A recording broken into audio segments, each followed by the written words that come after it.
What makes up a business? People. People. So the number one thing is who you hire. Yes. Okay, so I'll give you my background, but I want to give you an interesting problem. Since this is a business class, I don't know if you guys have seen this, but I've done 6 businesses now, and when you start a startup business, the biggest thing is who you hire. And you may come across this very interesting problem. So let's look at this problem here. Let's look at your hiring. You want to hire someone, right? Let's not even say hiring. Let's say you've hired somebody. And it's very hard to hire people, by the way. I don't know if you know the numbers out there. For every person you hire, there's a percentage of people you actually should keep, and you should fire also. It's 1 out of 3, typically. For 3 people you hire, you're lucky if you get 1. And some people put it 5 out of 8. But just to give you an idea that you need to know how to also let go of people. So here's the interesting problem. Let's say you have hired someone, and you can hire someone who can be very competent, right? Competent here. And you could also have hired someone you later find out they're pretty incompetent, right? So that could be 2 extremes. You also hire someone and you find out they could have a lot of integrity, right? High integrity. Or you later find out someone with low integrity, and I'll define what these are. So high integrity person is, you can count on them, they're very honest, they don't backbite, they don't gossip, right? They're very straight, they do what they mean, all those very important values. Low integrity, this is how we used to define it, someone who talks behind people's back, they cause a lot of gossip. You don't know what the hell's going on when you're not there with this kind of person, right? They may sell stuff without telling people what they're buying, low integrity. Incompetent people, I think that's pretty straightforward, right? You hire someone, you tell them to write, and you find out they're writing emails that are just like spelling mistakes, or they're writing code that doesn't work, right? Competent person, that's sort of self-explanatory. So here's your question. You've hired somebody, okay, who's highly competent, very competent, all right? Very, very competent, and typically true of salespeople. And you're just a startup company, very competent, but they have no integrity. And you're just a 5-person startup, right? And you need money. On the other hand, you have someone who's incompetent, but they have a lot of integrity. What do? You would say. So if we found someone, here's the problem. When you start a company, 3, 4 people, 1 bad apple can destroy you. 1 bad apple. So if we had, and it's a very alluring thing, right? Because you're a startup and you need money. But that person can destroy a company 9 out of 9 times. So what we used to do is, if we used to find someone with really low integrity, and they were very competent, and we let's say caught them stealing or whatever, doing something horrible, they would be fired on the spot. The incompetent person who had high integrity, we'd give them 60 days. We'd say, look, we really like you, we hired you to do this, it looks like you can't, but we want to help you in this role, and we give them training. And then if they still couldn't do it, we'd let them go. The reason I want to share that with you is this is a real problem that you will face, and that can determine the success of a company or its utter failure, particularly when it's small. So anyway, that was a quick quiz. And so a lot of these things on how you do stuff and how you work with people is what really makes a business operate. And I was fortunate because when I was at Livingston High School, I learned a lot of that because my parents, like you said, came from an environment, tremendously good value system, right? You work hard, resourcefulness, you do what's right, and that was important.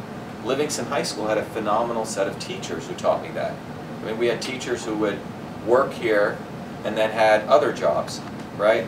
Because the school system wasn't paying teachers that much. So, and they were phenomenal teachers.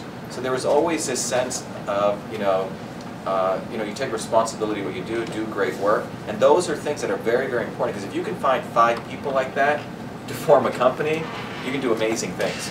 And the ability to create something and serve this person that you call the customer. So what I'm saying is, if you're going to do a business, you have to know who the customer is. When I created email, the customer wasn't a nerd, they weren't a technical person, right? Because computers in those days, in 1978, was for scientists and engineers. But there was this other group of people called the secretary who sat at a desktop. You know, it was a very sexist world in those days. Women were relegated just to doing that. They had a typewriter, they would type memos for their boss, and I thought, wouldn't it be cool, and the challenge was, could you take this person who was not given access to the computer. The computer was this mainframe thing, you know, people with little pocket protectors, those are the guys that use that. So could you take this woman, frankly, who never had access to use that, and could you bridge those worlds? So there was a customer there. So the answer to your question is, if you're going to do a business, you have to, ultimately you're serving somebody. And do you want to serve that person? Are you motivated to change that person's life in a very different way, impact them? And it doesn't have to be big, but it could be something very small. But it's ultimately, who is the customer? Email really came out of serving this customer who was an ordinary person, was not an end user, to move that person from the typewriter to the keyboard. So that was my customer. In the case of what I'm doing now, the customer really is everyone, because I want to revolutionize health. We are in a world right now, we have, people are eating a lot of craps, cancer is skyrocketing, the amount of pharmaceutical, the GMOs in the soil is destroying the world, and there has to be a different way to do this. And the technology that I have can validate traditional medicine systems that people have been practicing for 5,000 years. They actually are the way that we should go back to. So I'm motivated by wanting to change the world. But you got to find out what you really, you're interested in. And it could be anything. You may really love flowers, you know? You may want to start a flower shop at school. But you got to find out what really you're interested in. There's so much money out there, by the way. A lot of people with a lot of money. So if you really have an idea, you'll always have money, so never worry about money.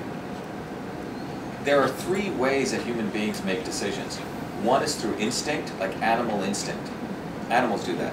Another is through, you do intelligence, right? Like you actually use your, well, maybe I'll get the person's resume, you know, I'll make sure they're coming from a good school. You know, you do all these checks, right? Checks and balances. That's the, and then the third part is intuition. And that is a faculty that all of us have. It's not something that's just magical. It's in many systems of, ancient systems of medicine, they used to say you actually have these 3 faculties, the instinctual brain, the intellectual brain, which is also important, and then the intuitive brain. And you have to build that intuitive capability, which comes with time. But that's where you have to be able, I mean, it's going to sound weird to you, but you have to learn how to sit quietly and listen to yourself. And when you can listen to yourself, you can start seeing the world for what it is, without all the distractions. Because sometimes people may say, you know, you should really hire this person, they're really good. But if your gut doesn't tell you that, it's 9 out of 10 times your gut is saying, because it's giving you the right reaction. Thanks. Now, see, this is a very interesting dynamic we're living in now in the world, that you have people with media who there's consultants. People can make their website, who they are, appear a certain way. And the dynamics that it creates is an interesting one, right? So what you think you're getting may be completely different. So you have to do all these technical mechanisms, right? To deal with that, like you have to do more checking, to check the resume, all those. That's why I believe a lot of businesses are going to become local again. This is my theory. Or global, where you actually can see people face to face, interact with them. Because a human gut still has an amazing ability to assess who friends and foes are. You can do these other techniques, I'm not saying they're, but there's an advantage you have if you see someone face to face. Last closing, I want to tell you this is, you know, when Facebook did its analysis, right? You know how some people have like 3,000 friends on Facebook? You know, when they did the analysis, you know how many true friends the average person has? Like real friends? You know what the number is? 30? 12? Nope. 5. It's 6. And it turns out that's the same number of friends that people had in old rural villages. You knew about 6 really good people. So that pretty much says a lot, right? So even in companies, it turns out, you know, you have one person, you have about 5 people you could work with. It gets a little bit unmanageable beyond that, because you never get a chance to build this relationship. Computing has gone through this entire spectrum, where it began, where those who use computers had to be highly technically trained people. Right? It wasn't for everyone, right? So you had to go through a tremendous amount of training. The whole climate, the ecosystem was, you had to look a certain way, right? when I created the first email system, the guy I worked for, he used to wear a lab coat, right? And he used to look like a mad scientist, right? So the concept of people working with computers was very segregated into certain people because you had to have all this technical capability to work with computers. So in 1978, when people worked with computers, it was the same world, right? And there was a big dichotomy between the people who could work with this machine and ordinary people. So that's, if you take yourself back 36 years, so think about a world where not everyone could touch that thing, right? In fact, there was no such thing. You have more power in that one device right now than you have in the mainframes we had. Probably 100 times more, 1,000 times more. So in that environment, you know, what you're able to do now in manipulating computers, those people couldn't even conceive of thinking. So when I was at Livingston High School, I think we had a small little teletype device downstairs. That was a computer device we had. In those days, you had to do punch cards. It was a very onerous task. You had to get a tremendous amount of training. So for me, when I finished up calculus when I was in 10th grade here, so I didn't have at that time any other math courses to take. So I ended up going to New York University on the summer program. And I learned 6 different programming languages. And 6 programming languages, you know, they were all in punch cards. And then I also learned digital circuitry. When I finished that, Livingston High School arranged a special program for me where I could actually do an independent study, travel to Newark, New Jersey. And at that time, the medical school there had just set up mainframe computers in 4 locations. They were networked. There was no internet. People actually laid down their own cable, you know, through modems. And these 4 campuses were networked together. But even at that time in '78, what did they use computers for? Again, it was for batch processing of data, right? To store records. Again, you needed these very highly trained technical people. So the challenge I was given was the challenge, could you take these very non-technical people, secretaries, primarily women, who worked not on this kind of desktop, a desktop where you didn't have a keyboard, but they literally had a physical typewriter. On their desktop was literally a box. It was called inbox. Mail would come into this inbox. There's another box called an outbox. There's a box called drafts. These were physical boxes. Next to them was a trash can. You know, they had physical paper. There was carbon paper. Carbon copy literally meant you took 2 pieces of paper. In between the paper is a piece of carbon paper. When you typed, it went through paper 1 and you got a carbon copy. So this is a way mail was processed in this inter-office mail environment of the 1970s. And that system, by the way, wasn't limited to that medical college. It was a system that was used all over the world, from the Prime Minister of India to the, you know, whoever the president was, Nixon at that time. That was called the inter-office mail system. And that world was completely separate from the world of people using these, you know, wearing their white, you know, lab coats using these mainframe computers. So the challenge I was given was, could you take these people who had never used a computer before, secretaries, and could you create an electronic version of that? Had I learned to code? Yeah. Oh, so I got lucky because in 1978, remember I said I finished all the math classes here? So a friend of mine's mom's friend had seen this little ad, I think it was in the New York Times. There was a little ad that said that this professor at New York University was going to select 40 students because he was thinking that one day you would need programmers, and that if you applied, you would get selected to go to NYU and learn software programming. And so, and I think it was only you had to be a junior, and I was a sophomore, so I was ineligible. But because I completed calculus and all, they sort of considered me in a different way. So I got accepted, and I used to take the train. My mom would drop me off, I think, 5 or 6 a.m. in Newark, and I used to take the train into Greenwich Village, where NYU was, go from 8 a.m. to 8 p.m. study, and came back. So I learned actually programming at the university. I got lucky. Were you like a straight A student growing up? Was I a straight A student? Well, I was very competitive. In this, and I'll tell you why I was competitive. It was, you gotta understand, in 1978, when my family moved here, first of all, when my family moved here, my parents are immigrants from India. So when we came here, we moved to Paterson, New Jersey, one of the poorest cities. And then my parents, whatever money they earned, they would keep moving up. We would move probably every 2 years. So we went from Paterson to Clifton, Parsippany, and then here. And coming to Livingston was a big thing. And I was frankly nervous because it was predominantly all white, you know, very wealthy, and we were I think my sister and I were probably the first Indians in Livingston. And it was 4,000 kids then. It was a very, very large school system. So, but I was motivated because it wasn't about me doing well. I saw how much my parents went to, and then when I used to go back to India, how people had very little. So I was motivated to excel, not for me, not to just prove something, because I felt the opportunity I had was pretty significant. So I did pretty well. I think I graduated number 2 out of those 1,000 students. So Not bad. not bad. But it was a motive. It was really this young kid was very motivated because he knew what he had. You know, because when I used to go back to India, I used to see what other people did not have, and I still see that. Yeah. What was my dream job? It's a great question. You know, I actually love design.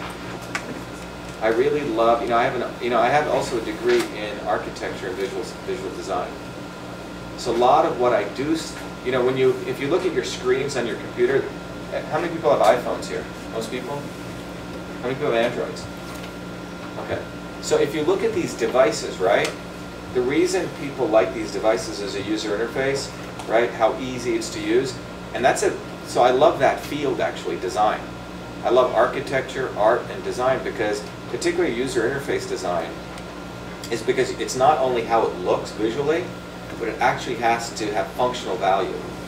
You know, it's like doing interior design in a home. So I am doing my dream job, you know, in the sense that I still bring that aspect of design to everything I do, because what we create has to be usable by end users. So my motivation in anything I did was to really medicine, how to heal people. So when I came to the United States, I actually wanted to do medicine. And when I went to that medical school at University of Medicine Dentistry, was actually to do medical research. So the aspect of using computers was actually a diversion, frankly. But later on, I brought back the use of computers into medicine. That's what I'm doing right now. So we've created, as Jeremy said, a technology for actually using computers to model the human cell, and then use that to model disease, so we can model certain functions on the computer so we don't have to do it on animals. But the interest came from medicine. I've met Bill Gates long time ago. I didn't have the fortune to meet Steve Jobs. But there's a very interesting video, I think you can find it on YouTube, that Steve Jobs did. It's like a very informal video when he was very young, and he says something interesting. He goes, you know, one day I woke up and I looked at everything around me, and I realized that everything around me was created by someone else. Right? So you're born into this world, you think you owe so much to the history before you, but you realize that everything around you was created. Someone had an idea, and they created it. And that idea compelled him to realize that he could create anything.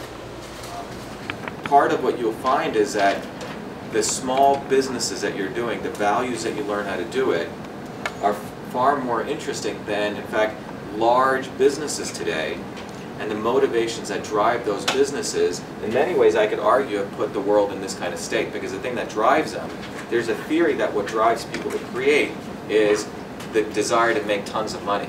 And I would argue with you that the greatest innovations in the world did not come from that. And the people who start the greatest businesses are not driven to create a ton of money. They're actually they actually desire to be in a collaborative world and to help people and to change the world through that process.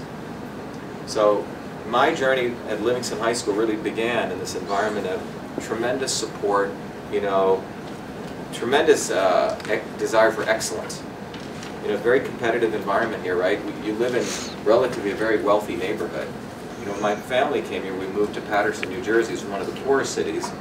And my parents, as immigrant parents, worked very hard to basically get access to the educational system.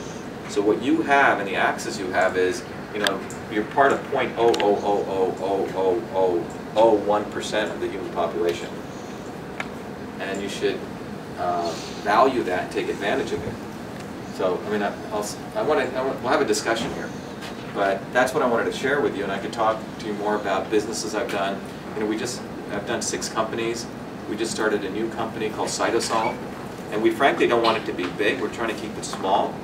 But the idea is big because we can model the human cell on the computer, and we're able to use that technology without killing animals to come up with new formulations and actually validate the importance of lifestyle, eating well, nutraceuticals and supplements to completely change the direction of the way health is done today.